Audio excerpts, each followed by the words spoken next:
Welcome to the Small Steps, Big Wins podcast. I'm dedicated to helping you take control of your life. Together, we'll explore practical tips, expert advice, and inspiring stories to help you overcome obstacles and achieve your goals.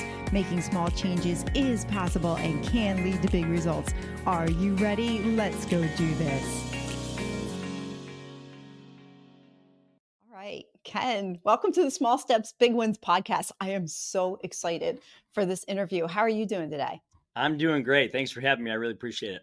Oh, I can't wait to get started. So I like to let my guests just pop into their stories where they'd like, and I will let you take it from here. And then from there, we'll just see where it goes. Well, it's a quick and interesting story. So when I was 15, I wanted to get my first full-time job, and even though I was still in high school, so my high school shared a fence with a big industrial park, and we used to cut through a hole in this fence after school, and we would go to the carry out at the corner and hang out. We had to cut through this industrial park to get there. And, I had already had several part-time jobs, very part-time, and I kind of liked controlling my own financial world. So I walked up to this place. I knew somebody that had worked there, and I said, "What do you guys do?" And they said, "Well, we're basically ditch diggers." And I said, "Okay, well, I think I'm qualified to do that." So I signed up to dig ditches in the summertime when I wasn't in school. And in the wintertime, I worked in the office. And it was pretty cool because I got to learn kind of the front half and the back half of the business. I got to learn how the whole thing kind of worked. And I did that for a few years. And then when I was 18, it was like, "Are you going to college or what are you doing?" And what was interesting about that is I remember my father coming to me and saying, "What do you think?" And I said, "Well, wouldn't you know it, the boss came to me and said, 'We're going to open franchises all around the Midwest. And since you know all this, we want you to jump in a car and help us open these places and get them going.'" And so, he didn't go to college either, and he was successful later in life. And he said, "Well, that sounds to me like about as college gets."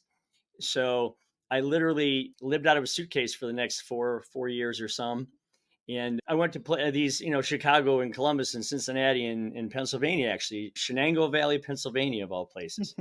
And we opened these businesses from scratch, and we built them from nothing. And then when we were done, we would move on to the next one. So that happened. And then after a while, I got tired of living out of a suitcase, as anybody would. And I moved to Toledo, Ohio, and we opened up a company here in 1986 with 6 people. And we have nearly 200 today. So it's been a hell of a ride, actually.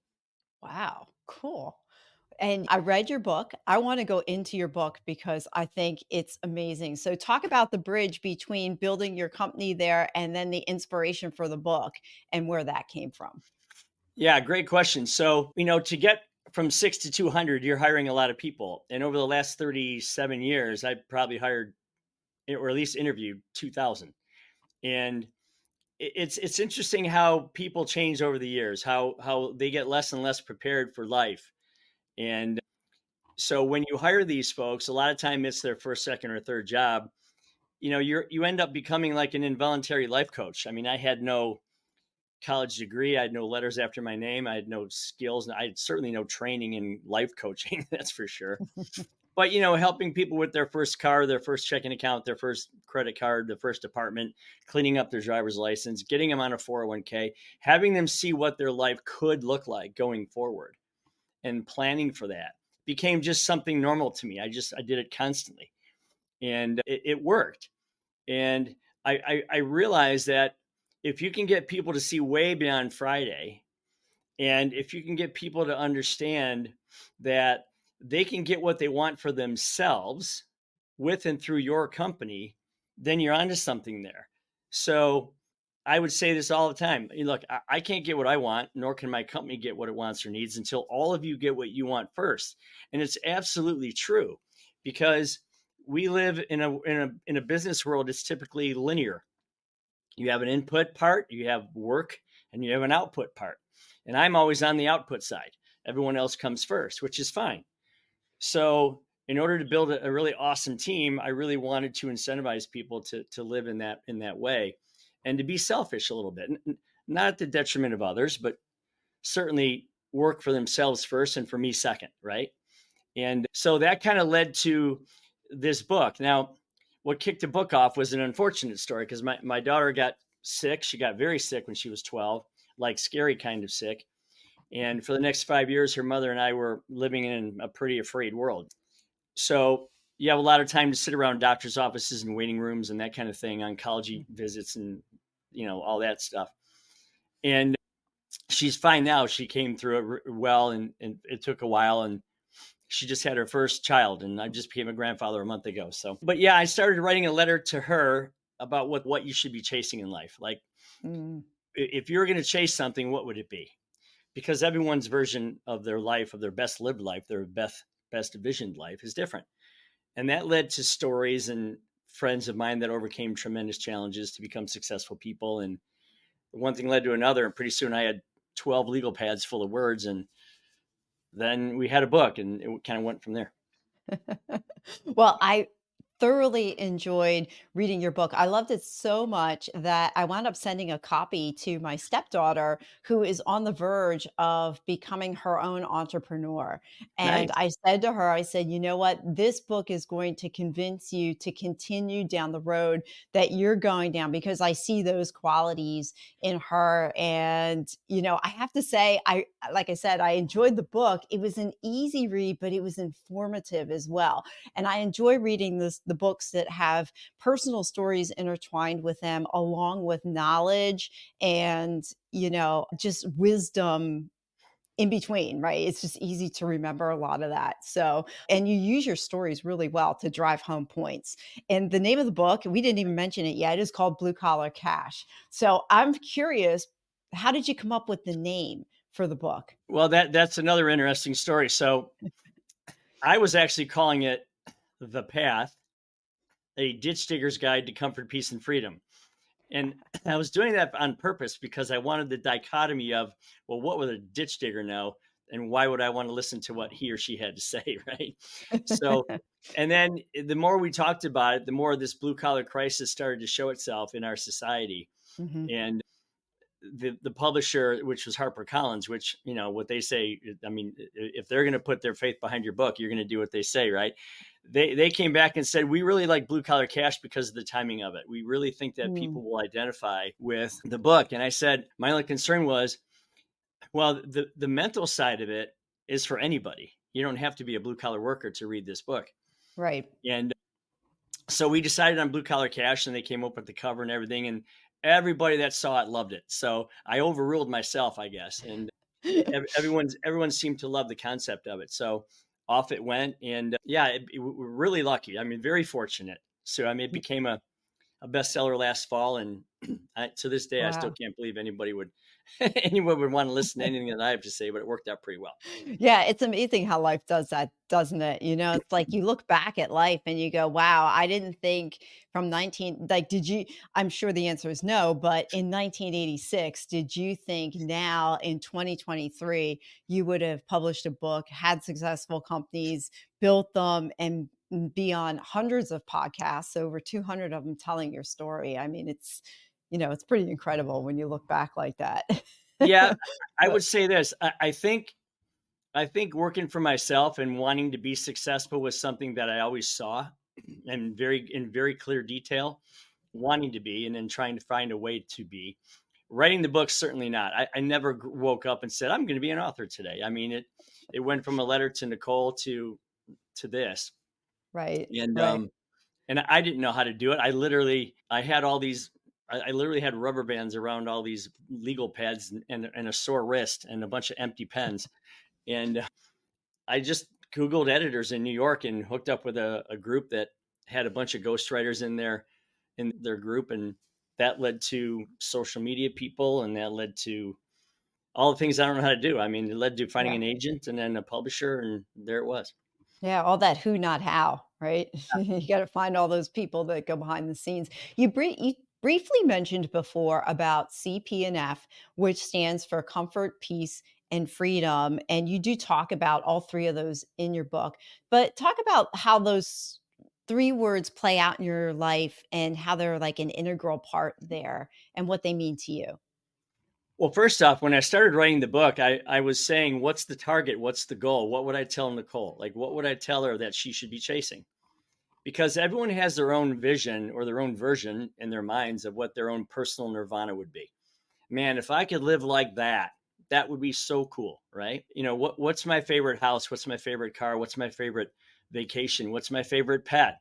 A dog or a cat? Which one? What color? What would you name it, right? All of that. What would my favorite hobby be? What would my favorite sport be? Or my favorite spiritual moment? Or my favorite health moment? Or my favorite charity moment? How would I give back to the community? Everybody understands that if given the opportunity, they would build the life that they want just for themselves.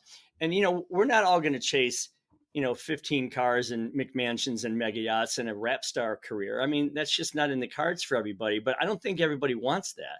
I think everyone would say, if I could look in the mirror and say, I have comfort, peace, and freedom, those three words that just would not leave my brain. I mean, I just couldn't get rid of them. I started seeing them everywhere, maybe not in groups, but individually. And I just thought, well, there's something to this. So I built like a triangle because I believe that these terms are interdependent upon each other. And yeah, it's more of like a state of being than it is, comfort being your pajamas or freedom being the ability to walk the earth without tyranny.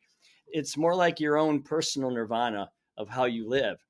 And I try to break them down in three different categories and explain them so people can understand that this is all in your purview. It's all in your choice to live how you want to live.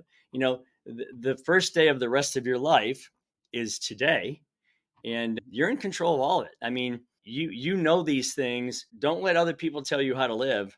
Design the life that you want for yourself. Draw it out very clearly, and then find a way to go get it.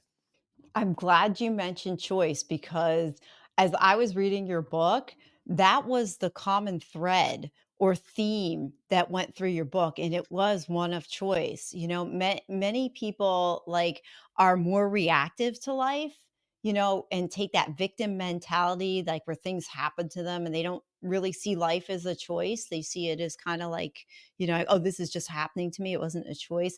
How did you come to see life as like more choices rather than taking a victim approach? And what would your suggestion be to those who kind of look at life reactionary?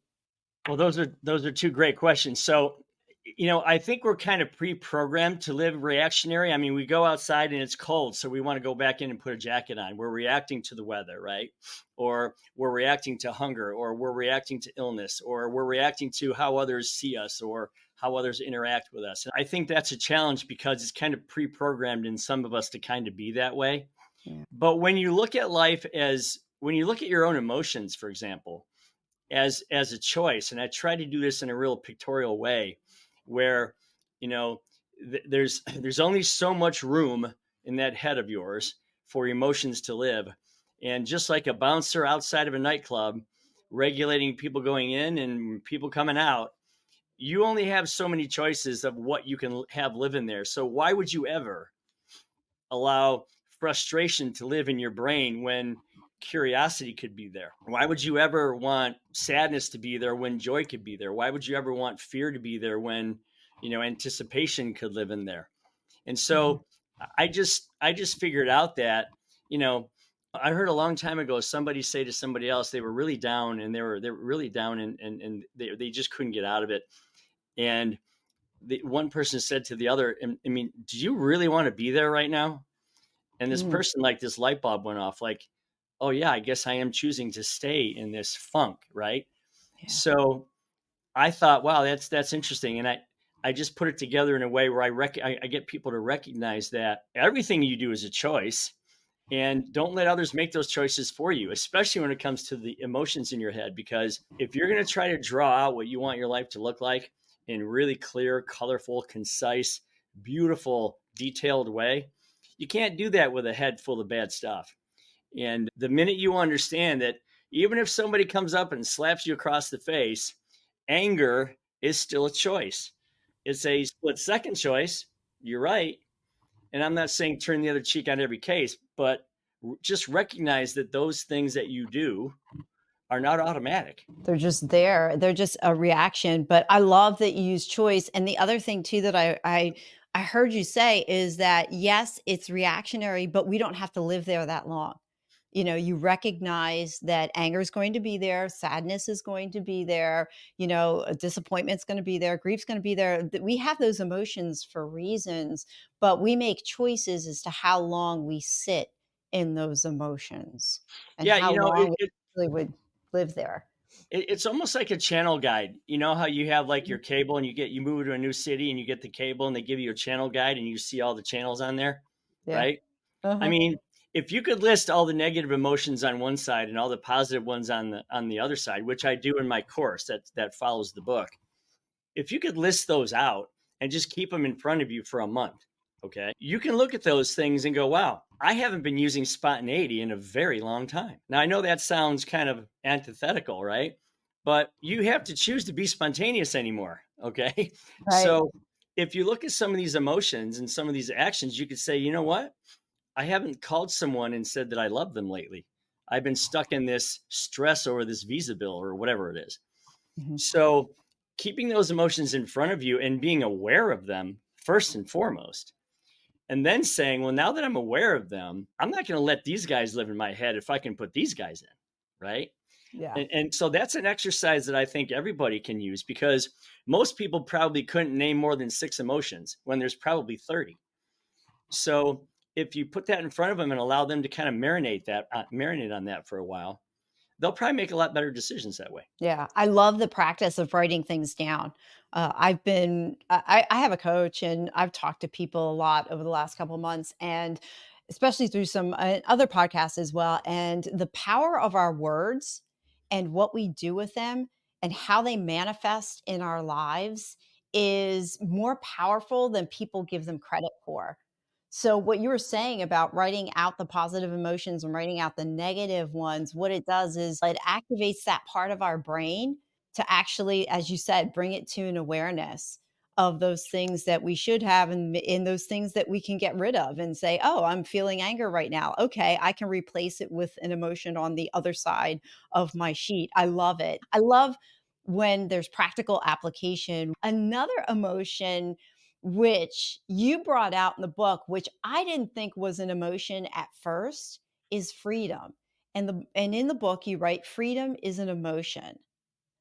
And what you also said in there was imagine having so little negative energy in your head that you allow spontaneity to live and breathe. Talk a little bit more about freedom and what that means to you as relates to an emotion.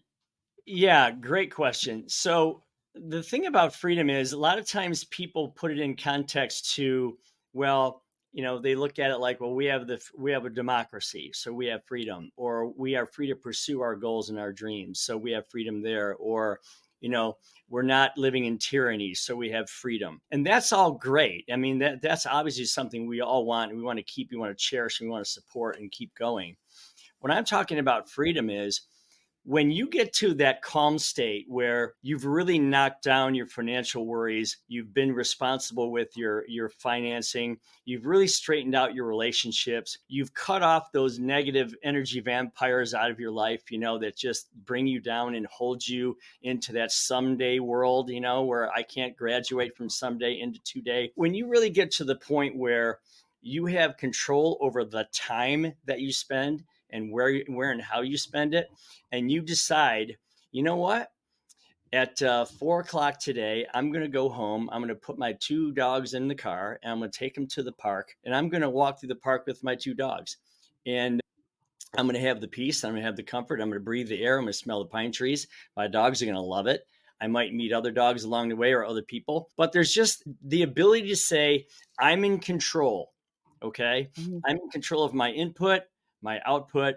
I'm in control of the quality of my life, the quality of my output, my day, my time, my schedule, my financial gain. I'm in control of these things because I set myself up to be there.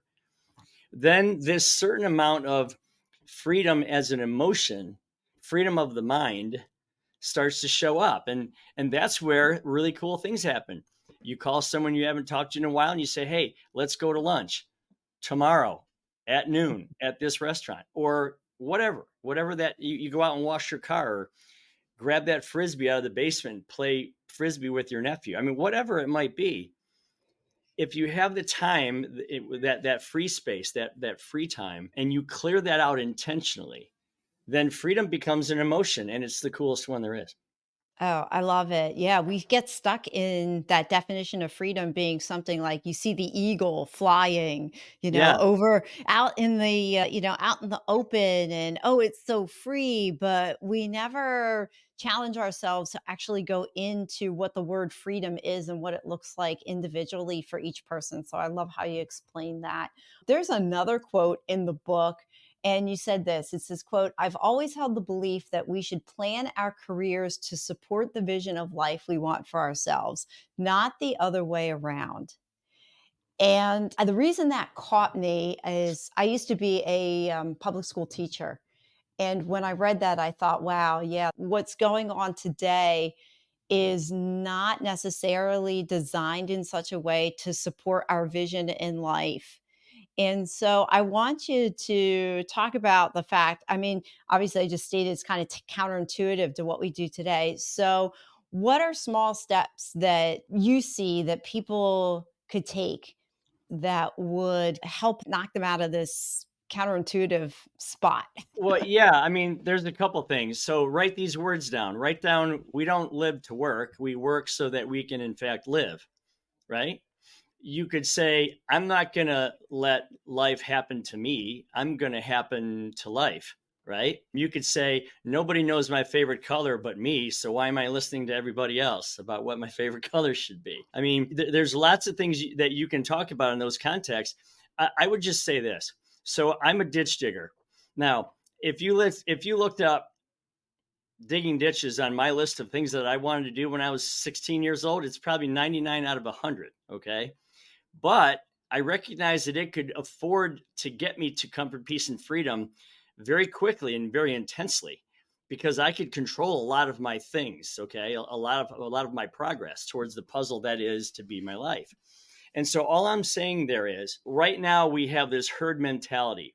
You have to go to high school, you have to get good grades, you have to get, a scholarship to college, you have to get a 4-year degree, and then you have to get that master's. And if you do, then you'll get a high paying job. And if you do, then and only then can you start living. That's crazy. It's never been true. Half the people in the United States today that go to work every day do something with these two things. I'm referencing my hands. Okay. Still to this day, it's one of the most lucrative places that you can go to create a life for yourself. Supply and demand is a beautiful thing if you allow it to work for you. So, why are we overproducing all of these unusable college degrees by the thousands, hundreds of thousands, where wages are going down in those categories? And why are we not producing what's so in demand? Carpenters and plumbers and electricians and stonemasons and all these beautiful trades that you control everything in your life when you get into these trades, or most of the things that are now in such demand that that's where all the money's going. So, yeah, I look at it this way. I would tell any young person, get really good at drawing what you want your life to look like. And it can change, but start with the basic stuff. Start with all the stuff that I mentioned earlier. Your car, your house, your vacations, your spiritual, your charity, your health, your hobbies, your sports. Start with all of that, okay? Draw that out very, very clearly. Spend a lot of time. Make sure this is like a Picasso for you in your life. Hang that on the wall. Look at it as often as you can, and then pick one of the many careers that can get you there. Because ultimately, it's the living that we're supposed to be doing here. I mean, work is an 8-hour piece of a 24-hour day. There's 16 more hours to exist on this planet and love and enjoy everything that there is to offer. So I know this is controversial, but sometimes I don't think it's as important what you do for a living as it is what you do with what you do for a living. Because Mm, you can mhm. do a lot of amazing things as a job and have a wreck of a personal life. And where does that get you, right? So, yeah, no one ever rolled up into my driveway and looked at everything that I've created and went, "Wow, what degree do you have?" I mean, no one's Yeah. ever done that. They might say, hey, Ken, how'd you grind this life out? And I'm happy to tell them that. But certainly, starting with what you want your life to look like first is obviously the most important thing that you can do. And then pick one of the many wonderful ways there are to get there. Yeah. And what you're talking about is the vivid vision. Just taking a picture of what you want your life to look like and putting it down on paper. Do you remember when you did your first vivid vision or something like that? And my very first one, I was 12 or 13. I wanted a baseball glove. And I needed, I have four brothers, and my mother and father they're awesome people. They're still alive, and they're just awesome people. And they taught us a lot of great things. And they said, if you want it, go get it. And, we didn't have anything when we were growing up. I mean, we lived in a tough spot for a while. And I mean, we didn't know it. We didn't know that we were a lower middle class. We didn't know that, but we loved life. We had a blast doing things, right? Indoors, outdoors, whatever. But one of the things that he said was, if you want more than X, Y, and Z, then go find a way to go get it. So I remember ripping out magazine pages of baseball gloves, or, I remember looking at brochures of used cars. I mean, new cars that were now used to me. I just remember doing those kinds of things and saying, okay, I need to see that, because if I see it, I'm going to go get it. And there's some really cool science to this. I'll do this really quick. Tony Robbins we well know who Tony Robbins is. Great Yeah, man. I do. His son, Jarek, I talked to him on a podcast. And one of the things that he talked about was, there's actually science now that says the more you see something, the faster these little neurons or electric charges in your brain start to react to one another. And the more you see it and concentrate on it, the more that reaction becomes one steady state of electric current or thought, to the point now where your brain actually thinks it already owns that thing. So it kicks into your body almost involuntarily, subconsciously, the moves, the choices, and the things that you do to obtain that thing. Well, if that's true, is that not the coolest thing that the human brain could possibly do? Oh, I mean, absolutely. the visionary side of your brain, first off, it's free. You don't need to go to Yeah, school this is true. to do it. Yeah, this is true. There's no training. I mean, Yeah. you literally hone in on something, draw it really clearly in your mind, get it out there where you see it every single day, 2-3 times a day. Mhm. And if you really want it that bad, it will come into your life. Okay. I love So it. I say use that. I mean, it's not trained in high school, which is ridiculous. Correct. It's not given out in college typically, which is pathetic. And you have to stumble across. You almost have to stumble across someone who's done this prior, or someone that that thinks that way, or read an Elon Musk story in order to get it. And that's crazy, because we all possess this power, and yet so many few people use it. Oh, I so agree. I agree 100%. I've heard it. I think it's the reticular activating system That's that's exactly in right. your brain that does that. And if you say to yourself, I'm going to look for a red car, you're going to start driving around and you're going to start seeing red cars at that time. And the vision, I've heard stories of people talk about their visions, and they're like, yeah, I put it on my vision board and it came true like 3 years later, and some of it was to the T. I mean, the stories, when you start hearing them, they almost give you chills. Like it's almost too good to be true that it happens. But again, as you said, science proves that this does happen when you put it in the forefront of our brains. And I think what happens with us is that we are so numb to all of the input of society that goes on. You've got Facebook, you've got Instagram, you've got Twitter, TikTok, YouTube, you've got all this constant overload of information that our brains from time to time just can't sit in the quiet and think for themselves.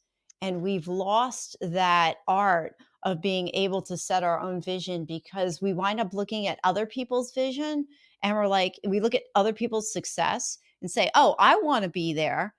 But we rarely ask the story behind the person's success. Yeah, And I heard a friend of mine say one time, he said it takes 10 years to be an overnight success. and they're so right. What's interesting about that is, I don't I don't necessarily care what your goal is, as long as it's a when goal, not an if goal. I mean, we're not talking Good about point. ifs anymore. We're only talking about when. I'll give you a really important quick one. So I wanted to buy my first Porsche. I'm a car guy, love cars. And I wanted to buy this car. And I went to this dealer and I said, "Can I get a brochure on this 911?" And he said, "Sure. Are you interested in buying one?" I said, "Yeah, I'm going to buy one in 7 years." And he looked at me like I was from Mars. So I walked out with that brochure, kept it in my nightstand, looked at it all the time. Year two, I went back in, got the same brochure. The guy thought I was crazy. Went back in. Now I had a reason because I was paying something off and buying a company that was going to take 7 years. Right. So year three, year four, same thing. They laughed me out of the store. Year five, they said to me, "You know what, Rusk? We're actually starting to believe you're going to do this." And sure enough, year six, I went in there, got the brochure. How long does it take to get one of these? About 7 or 8 months. Okay, boom, I'll There be we back go. in 4 months. Came back in and I ordered it and got it. And it was just as sweet driving it away in 7 years as it would have been in 7 months. So, Yeah. the anticipation of that was something that I didn't think was going to happen. I knew for sure it was going to happen. It was just going to take a while. But so what? Okay. Yeah. I had Yeah. a life to live. So anything that you do, no matter how big it is, and I encourage people to think way bigger than they currently do, just put it out there in time a little bit. Give it some time. It's okay. You got time. And then allow it to come into your life. You'll be glad you did. Yeah, I'm glad you said that story because it really captures that time piece. We think we need everything overnight and Right. we think we need it to happen right now. And somebody challenged me like I live life with urgency sometimes. I feel like I have to get things done today. It's got to happen today. It's got to happen today. But a friend of mine reminded me. He's like, "Sue, how old are you?" I'm like, he's like, "You got another 30, 40 years. Do you know how much you could accomplish in 30, 40 years?" And we forget. I think we just live in this microwave culture where we just want everything yesterday, that we forget that we have this time to build all these things, and that you had persistence as an entrepreneur. You had a plan. And hopefully anybody listening, at least I'm hearing it, is that as you set your intention for your goals, there are plans that you have in place behind them in order to get to those goals. And I think that's a real important point to draw out, that you didn't just put it out there. You like, I want a Porsche. You're like, I want a Porsche, but I also know that I was buying a company, building it out, and I knew it was going to take me this many years to do it. So I think it's just like anticipating a vacation. Everyone knows how to do that. Spring break is just around the corner, and I know people are out there going, "I got my sandals, I got my beach towel, I got my copper tone lotion, I can smell it.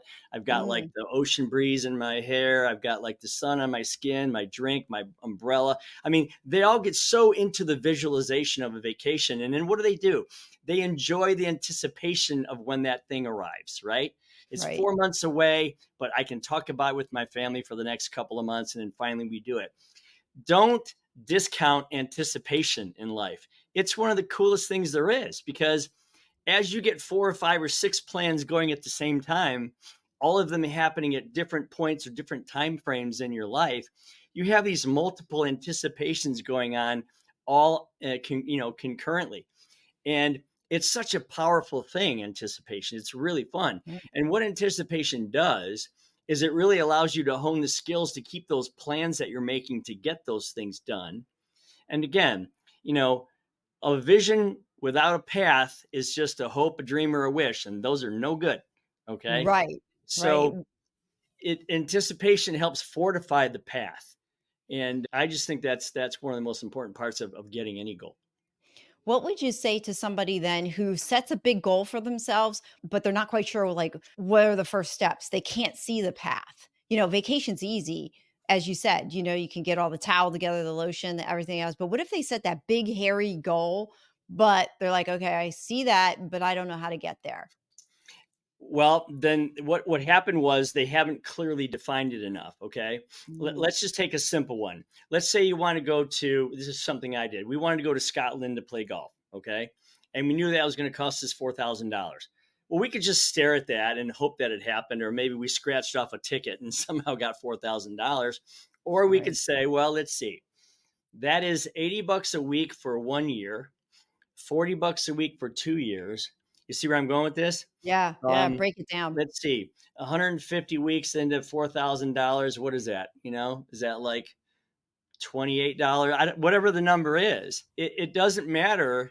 We had to get that and the first step is by far the hardest one, because it's designing the path. And if the path is $28 a week and we're going there in 3 years, well, so be it. That's what we're going to do, right? So that was a no-brainer. Once everyone, we took 16 people to do this. I didn't think we'd get four. So if you think about it in those types of terms, you're literally every Friday you're going, well, that many dollars closer to going to golf at the home of golf in Scotland at St. Andrews. I can't wait. This is awesome. And then, And I'm going to count it down. yeah. And then 6 Yeah. months in, and then a year in. And believe me, for all you young people out there saving for something, time goes by like a flash. Okay. Trust this older person True. when I say True. that. Those 3 years flew by so fast. We had probably 15 lunches between the first time we set the goal and when we went, where we celebrated, we laughed, we joked, we talked about what we were going to do when we got there. And we all got together and had fun and anticipated this as a group. And there's just so much power in that. So I would say that you have to design it with clarity. How many dollars, how many steps, how long is it going to take? Am I committed to doing this? Have I shared it with somebody else? Is the dollars in the bank an automatic payroll process that I can't alter if I wanted to? All these things to make your goal bulletproof, to make it for sure. And then just live and wait for it to happen. Yeah. It sounds like you're reverse engineering it in a way. Like, Absolutely, 100%. yeah. Yeah. You start with the goal in mind and then you go backwards on it. So I love that. I'm grateful that you shared that. You have been an entrepreneur your entire life. What did you think would be hard about being an entrepreneur, but turned out that it wasn't? Well, I would say this. When you think of people as entrepreneurs, a lot of times you think of overstressed 80-hour work weeks. Yeah, they're making money, but do they have any time to spend it? Their relationships suffer. They don't know their kids. They're working weekends. That's true for some people. I'm going to say that's true for the wrong entrepreneurs. And the reason I say that is because if you really are an entrepreneur, you have vision. And if you have vision, then that means you're going to assist or enlist help. Okay. Because if you think you're going to build a business by yourself, it's never going to happen. If you want it to grow to where it can support you in all your wildest dreams, you're going to need help doing that. And the best way to do that is to have others take that ride with you. Now, they might not all be entrepreneurs who take the risk like I did, buying 47 dump trucks and, all the insurance and all the labor and all that stuff, right? But they might be entrepreneurial thinking, which means they want to come along for the ride and they want to have their lives grow and succeed as long as all the while that yours is growing and succeeding. And so surround yourself with people that want to go kick ass and have a great life. And your business is going to go way further than you can do it on your own. Drop the ego, drop the I'm the boss, drop the I own this place, drop the everything has to be through me, and let go of all that. Become irrelevant to the mechanics. I can hear a lot of entrepreneurs going crazy when I say that right now, but become irrelevant to the process and relevant to the vision, and allow other people to help you do it. And you're going to live the best life you can imagine. Yeah. Start working on the business instead of in the business. Correct. Yeah. Oh, yeah. Yeah. I like that. Yeah. I think for a lot of entrepreneurs, when, you hear the term solopreneur out there, Yeah. and some of them are, but I think from a scalability perspective, and you alluded to that as well, if you want to grow and you want to get bigger and you want to support the lifestyle you want and the others around you, then you've got to bring people with you. And you have to learn how to let that go. And I think for a lot of entrepreneurs, that's the one thing that's hard about being an entrepreneur. What did you think was going to be easy, but then turned out not being easy? It turned out being harder than you thought. Well, I would say building the team, because first off, you have to be able to share a vision. I mean, you really have to be able to paint, you have to sell your vision to other people. And that's what entrepreneurs do. Okay. Persistence, resilience, courage, faith, humility, vision, initiative, charity, all that kind of stuff. You have to sell your ideas to this group of people. And at first, they're looking for Friday. They're like, I'm going to take this risk with you. I'm good with that, but like I need to pay my bills. So, I mean, I think that was the difficult part was getting. I thought it would be easier to just get a group of people to just buy into that immediately, and they have to hear it for a while, and they have to see through your actions that you care as much about them as you do about yourself, and that they know that you want their success as much as they want their success, and you're going to help them get there.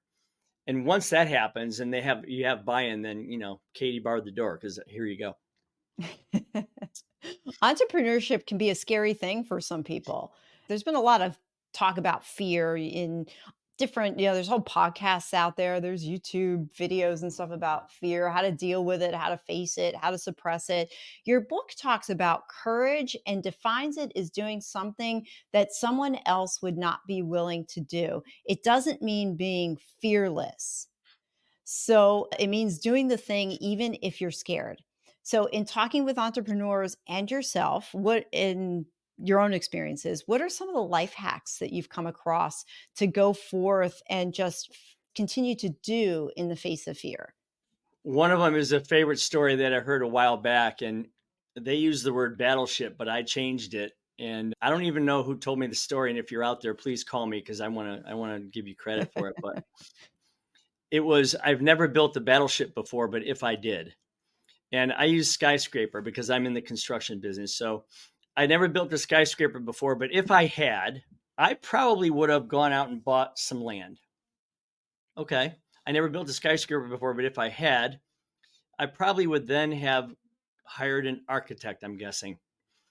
I've never built a skyscraper before, but if I had, once I had the land and the plans, I probably would have looked for a contractor, I would guess. And then if I keep asking myself that question over and over, then I would need wire and steel and brick and concrete and lumber and lighting. And it's obvious. You look at this thing and you think, how did it get there? And then I've never done that before, but if I had, by the time you ask yourself that 22 times, you will have already built the skyscraper. Yeah, You know what I mean? it's that reverse engineering again. So you Yeah. take that thing that you're afraid of and just reverse engineer it. And Yeah. again, you go into That's the the who, one not, thing. and how. That's amazing. I love it. That's the one thing. And the other thing is almost everything, like going on TV, and I've done interviews. I'm doing another interview for Fox News in the morning. All that stuff is scary and it's uncomfortable. Okay. My first podcast was uncomfortable because I wanted to make sure I had the answers right. And, I didn't know what they were going to ask. And oh my gosh, I need this perfect, timely answer. But I can tell you the more you break through comfort or uncomfort, the more you grow as a person. And it's almost to the point now where I look for it to be uncomfortable. Like I almost want it to be, because I know breaking through that's going to feel amazing. Mhm. So I remember when I was learning how to play the drums, there was a half beat, offbeat song that I was trying to play, and I was getting it and I couldn't get it. And I was thinking so hard and my brain was splitting because I was trying to get this very uncomfortable offbeat going. And then finally I got it. And I was like, holy cow, I'm like involuntarily doing this and I'm playing this song. And then I lost it. And I'm like, I got to get it back. And my brain just hurt so bad. But then it came back and now I can do this. I can just go sit down and do it right now like it's nothing. Mm-hmm. But it was fun to battle that uncomfortableness for a little bit.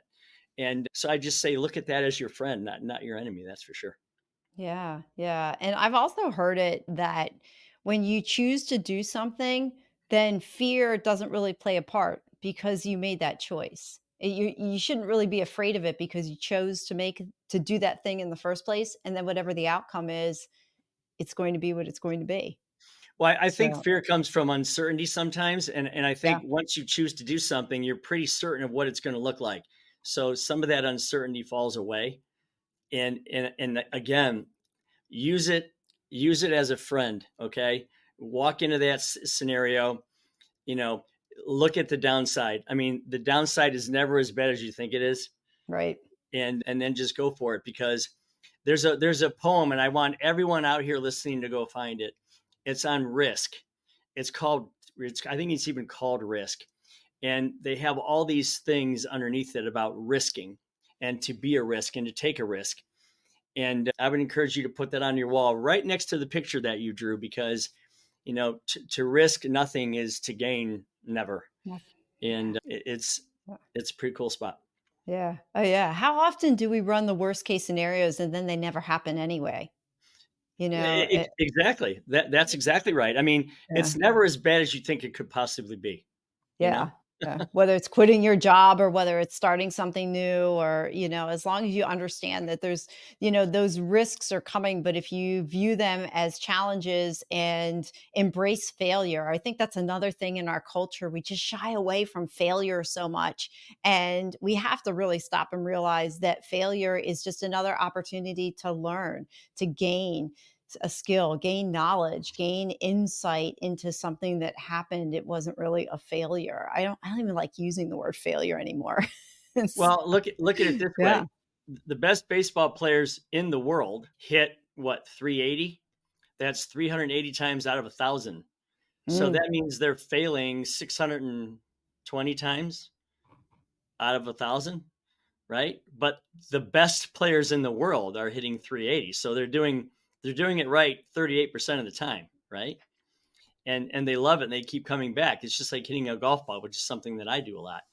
Man, I tell you what, on any round, I might hit 4 shots out of 80 that are exactly how I wanted them to go. But the rest of them are close, and I keep coming back to it. So yeah, it's a constant battle. But yeah, let failure be a friend of yours as well. Yeah, I love it. Now, somebody out there might be listening and go, "I'm not entrepreneur material. I don't think I could do that." What's your view on entrepreneurship? Like, do you think it's right for everyone, or do you think that there are people who actually truly might not be a good candidate for entrepreneur? Two things. Number one, do you have a picture on your wall of exactly what you want your life to look like? Because if you don't, I'm not even going to have this conversation with you. Okay. That would be the first thing I would tell them. The second thing I would say is there is an element of risk. Never put yourself in a position where the downside is ruinous. I mean, I Mhm. understand that. But also allow the fact that there are so many entrepreneurs out there that need people like you to help them grow their businesses. Become an entrepreneur for a while. Okay. Stand next to the surgeon instead of using the knives yourself. Okay. Go inside of a bricklayer's business and help him create his business and grow it before you go buy 6 dump trucks. Okay. Just learn from people that are already entrepreneurs. Learn, be aware, watch, you know, figure out what they're doing right, what they could improve upon.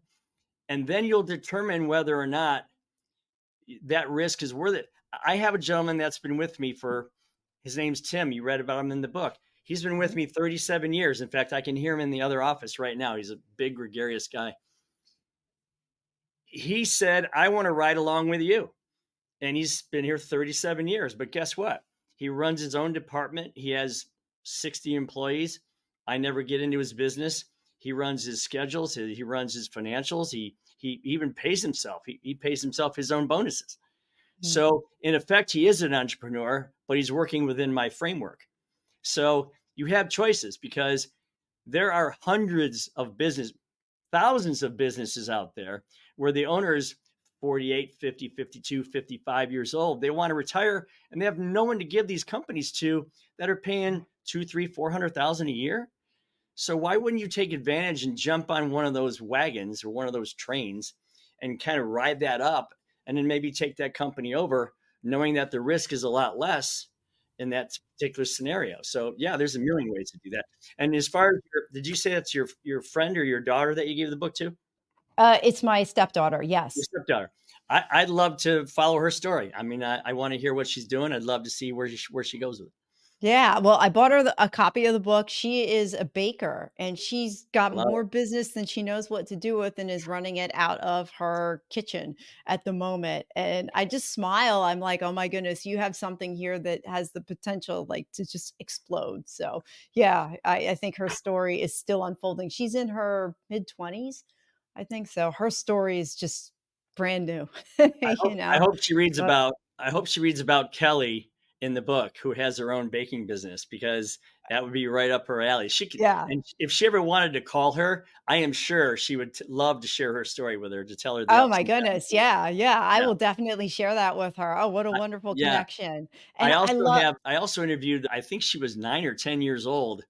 She sells these little delicate bakery things all over the country now. She started with a lemonade stand for bakery, and now she sells it all over the place. I interviewed her. It's on my podcast actually. You should have her listen to that. But it's oh, just cool. it's really interesting to see how people have done these things. So I've got a Yeah. lot of gal entrepreneurs that I can hook her up with if they Oh, ever want nice. if she ever Nice. wants any advice. Yeah, and Ken, thanks for telling the story about Tim because I think that gives us another perspective on entrepreneurship. I think a lot of us think that the entrepreneur actually has to be the number one, the CEO, the one Mm, in control first before they can do other things. But in your story with Tim, Tim actually came alongside of you, but he's also an entrepreneur of his own, but inside your framework. So, what I exactly. love about that is that there are so many opportunities, so many choices, and so many different ways to look at entrepreneurship and actually to get into doing something that you love and to come alongside somebody and learn. That's another great suggestion that you had. You know, if you're not sure if entrepreneurship is for you, go find somebody doing what you really want to do and then walk alongside them and Yeah. see and then find out and get that real education that you wouldn't have just by going to school and reading books. You know, a lot of us, I think, can get overloaded with information, but we don't take the leap to the doing part. It's like, I know knowledge, knowledge, knowledge, knowledge, knowledge. At some point, you're going to have to jump and you're just going to have to do, you know? Yeah, So, there's, as they say, there's 3.5 miles of really bad road between knowing and doing. yeah. Yeah, yeah, this is true. If you could go back in time to your younger self and deliver a message, what would it be? Oh my gosh, that's such a good. I think the first one would be that. Now, mind you, my life is really good. I'm very blessed. I've been really successful, and I am so grateful. I mean, so grateful. I think I could have made it a smidge easier on myself if I would have paid myself first when I was 19, 20, 21 years old. The power of young money to multiply is criminal, how good it is. Mhm. Because most people wait to put money into their 401ks when they're 35, 40, 50 years old. There's a story, and I had this backed up by Dave Ramsey's group, which is pretty cool. You take two people, one's 21, one's 31. The 21-year-old starts saving $60 a week. He saves that for 10 years. It's like a little over, I think it's $30,000. Mhm. He quits. No more saving. I'm done. 21 to 31, I'm done. He has $1,000,001 or $1,000,002 in his account when he turns 65. The other guy decides he's going to wait till he's 30 to start saving. He has to save for the rest of his life to get half of what Tim got or the first guy got in 10 years. And so Yep. the power of young money is just so unbelievable. And the fact that we aren't putting every 19 year, 21-year old on a 401k would eliminate the entire Social Security Administration for the entire United States if we were just smart enough to do that. So, Yeah, well, that's the story of Ben and Arthur. What you don't know is I taught Financial Peace University for almost a decade. So if anybody, the story that you're referencing, if you Google Dave Ramsey, Ben and Arthur, that will come up. That's the Ben and Arthur story. And you're 100% correct that yeah, the power of compounding over time is just, it's so simple, but yet we make it so complex that right. people are like, "Oh, I don't get that. I don't get that." But no, it's just it's this it's what we call exponential growth. You know, it's 2, 4, 8, 16, 32, Yeah, 64, 132. I mean, it just gets bigger, faster if we actually start putting it in something that's going to grow like that. So Yeah. I agree 100%. I know the math behind it. Oh, I used to be a math teacher. So I There know you the go. math behind it. And yes, it's definitely, if everybody started very early on, I guess I'll put in my plug in there for Roth Sure. IRAs. And as Yeah. soon as you have a job, and it doesn't matter how old you are, like all three of my kids got Roth IRAs at like 16, 17 years old. Yeah. And they Exactly just right. sit there and grow. You keep adding to them and they grow and grow and grow and grow. Yeah. I mean, the compounding is amazing. I wish I had told my younger self that Yeah. as well. Same thing. Ken, I have so enjoyed our time together. As we kind of wrap up, I have three core questions that I ask everybody. So are you ready? Yeah. Let's do it. All right. The first is, share a book or a podcast that has had a significant impact on you. 7 Habits of Highly Effective People by Stephen Covey. Yeah. Love Yeah. it. Yeah. Love So it. many good things in there that you can learn as a young person. Absolutely. Still a bestseller to this day, like a million years later. Yeah. Yeah, that's been around a long time. I remember that one. Yeah, Yep. it's been a long time. What's one question or topic you wish I would have asked about, and how would you have answered the question or expanded on the topic? I would just say this. So many self-help books become what they call shelf-help books. I just heard that the other day. That's not mine. I stole that from someone. I have a course that I built around my book. I think it's $179. Okay. You get a free $25 book with it. And I'm not trying to sell this because I donate the money to charity anyway. I have a foundation that helps vets get through, called the Comfort, Peace, and Freedom Foundation, that helps vets deal with life after service. But I would say this: don't let books just sit on the shelf that, oh yeah, I read it. Good book. I didn't do anything with it, but I read it. Okay. You're going to have a whole bunch of books behind you and your life's not going to be any better for it. So take the books that you read and get something done with it today. That's what I built the course around. My course is 8 sessions. It's an hour session. So it's 8 hours total. And when you're done with that course, your life will be completely different the way you think of it going forward. I guarantee it. And it's only because of the simple things that we've talked about today. So don't read a book, live a book. Make it work in your life somehow. Love it. And did you know that in your book, in chapter 9, that you ask the same question in that chapter that I ask all my guests? And it's, what is one small step that someone can do today that's going to help them change their tomorrow? And that's my Yeah, last question. it's absolutely just sit down in a quiet place and draw it out, man. I mean, and if you don't like drawing, I use crayons because the last time you used a crayon, you probably 5 years old and you had no stress, you had no worries, you had no job, you had no nothing to think about, and you could be creative as hell, right?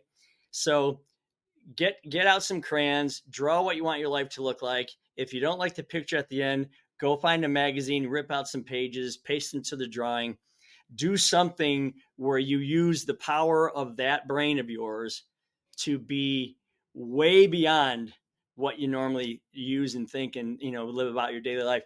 Use that attraction, that visual side of your brain to take your life anywhere you want to go. You will be so glad you did. Ken, I love it. How can people find you?